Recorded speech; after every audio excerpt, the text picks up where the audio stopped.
Adrian Newey is one of the most talked about people in Formula One racing right now. There are new reports about what he plans to do after leaving Red Bull Racing. This British genius is currently working on the RB17, which is a super-fast car project that was his last job with the Red Bull team. But now he needs to forget about that and decide where he wants to work starting in 2025. Two really interesting racing teams want to hire him, and it looks like Ferrari has given up trying to get him. Is this really bad news for Hamilton and his dream of winning an 8th championship? Or can the Ferrari team figure things out without the brilliant mind of Newey? Everyone knows that Adrian Newey is one of the smartest people in racing, which is why so many teams want him to work for them. But there are only a few teams that he thinks are good enough for him to join. For a long time, people thought Ferrari had the best chance to sign Newey, but now the story has completely changed, with teams like McLaren and Aston Martin becoming the favorites to get Newey starting in 2025. Aston Martin has already hired the old technical boss from Ferrari, named Enrico Cardile. It seems like the team has really big hopes for the 2025 season, especially if they can get Newey to join them too. The most important thing for him is to stay in the UK because, unlike his job at Red Bull, he won't have as much control at his next team. He would be more like someone who gives advice, which is why moving to Italy for his job is something that doesn't fit what he wants. People expect him to make a decision before autumn comes in the racing world. But it's worth knowing that Newey was let go from Red Bull right away, which means he can have some impact on designing the 2026 cars. If he starts working for a team at the beginning of next year, the real question is how much input he would have. Now that the wind forces on the cars have been made smaller, with the drag being reduced by 55% and the downforce needs being lowered by 35 to 40%. But just because the downforce levels of the cut down doesn't mean that the genius mind of Newey can't be useful. He's probably one of the few people in racing that has worked in different time periods with all kinds of rules, working with teams like McLaren, Williams, and Red Bull, so getting back together with McLaren is definitely possible, especially when you think about the fact that they probably have the fastest car right now but can't use it the right way. This is mostly because the team was surprised at how fast they were able to find all those improvements with just one upgrade package in Miami, and then followed up with another one in Imola. On the other hand, a bigger challenge would be Aston Martin because the team seems to be a bit messy right now. The technical director Dan Fallows has been replaced by Enrico Cardile starting in 2025, and Lawrence Stroll really means business when it comes to getting results. You simply can't be one of the fastest cars on the track in 2023, getting 6 podium finishes in the first 8 races, and then end up in the middle of the pack in a position where you might get into a fight with cars like Haas and Racing Bulls. Obviously, minds like Newey are not motivated by money but by making progress. If he feels like he knows a lot of solutions for the car that isn't performing well, which was started by one of his former students, Fallows, it would be interesting to see whether he could put Aston Martin at the top of the racing grid really quickly. It was reported that Newey and Vettel had long talks about their possible future together, and the announcement was more or less ready to be shared in the news.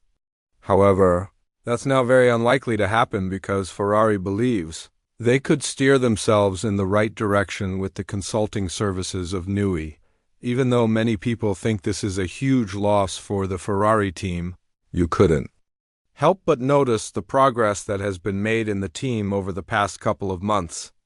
Adding Newey while seeming really helpful might not have been the best thing for the team if he doesn't have any higher job role there. So with Newey not looking for responsibilities like he had at Red Bull, it seems like the partnership between him and Ferrari won't happen. One man who would have a lot to say about that is Lewis Hamilton. Even though Hamilton has followed the steps of Charles Leclerc, it's a move he might regret now that he saw what James Allison can do in terms of turning around how well the team performs. The British driver was always smiling when asked if he would want to work with Newey in the future. Even Adrian said that it's a long-time wish for him to work with Ferrari, Hamilton, or Alonso at some point in his career. While two of these three things are now packed in Ferrari, it seems like the British mastermind has chosen Aston Martin as his next destination.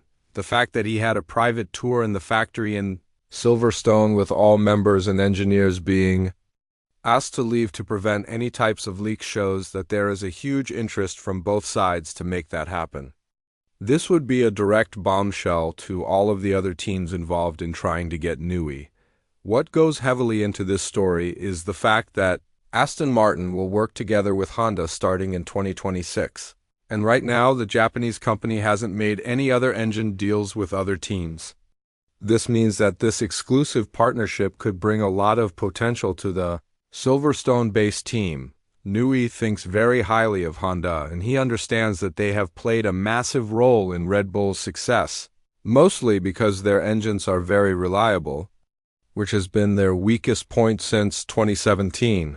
Furthermore, Newey understands how this sport works, and even though he would be more than happy to continue working with as many knowledgeable people as possible, such as Honda and its engineers, it's inevitable that a man of his level wouldn't stay away from something brand new and different for his knowledge. This is quite interesting because if you think about it, Zak Brown has said a lot of negative stuff about Red Bull in the past, and now that Newey is related to a move to the McLaren-based team, it might not have been without a proper reason after all. These propaganda things are done with the goal of attracting as many experienced engineers as possible, and Adrian himself is on top of that list. Even though he no longer works at Red Bull, it's direct damage to the team that happened from the internal power struggle war between Horner and the Austrian leadership. When talking about Red Bull in general, Zak Brown went on to say Red Bull is a pretty toxic environment with everything that has been going on in the team, and there is more to come. Adrian Newey's leaving is a big deal because I think a lot of people are probably there because they wanted to work with him. I already made the comment that there are some resins flying around and there are always resumes that fly around, but you can see a higher level of discomfort here. I think it's harder for Red Bull in the future with what is going on with the situation. For sponsors, they look at who they are associated with and what they stand by. That is a tricky situation. Then the whole Verstappen drama, will he stay, will he go? He has a contract, and you've seen that his father is very outspoken. All of this is done with a very precise goal, as I mentioned earlier in the video, but nevertheless Brown knows what he's doing. Although one could argue that he should be focusing more on getting more potential out of his drivers rather than trying to work on these sneaky comments towards his rivals in this sport. You try to maximize everything you can, and that's exactly what Brown is doing. Obviously, even with Newey being a consultant and not having a full-time job in which he would have to be present in the day-to-day operations with the team, he is still one of the most highly wanted individuals that McLaren and Aston Martin are seeking. With Williams out of the race as well as Ferrari's geographical problem, it's clear that a change in one of these two teams would affect them extremely positively. With all this in mind, do you think that McLaren has what it takes to bring Newey back to their team after their separation back in 2005? And more importantly, do you think that Adrian has what it takes to bring the team back to its championship winning ways? Let us know down in the comments below, and once you've done that, have a look at the video that's appearing on your screen right now.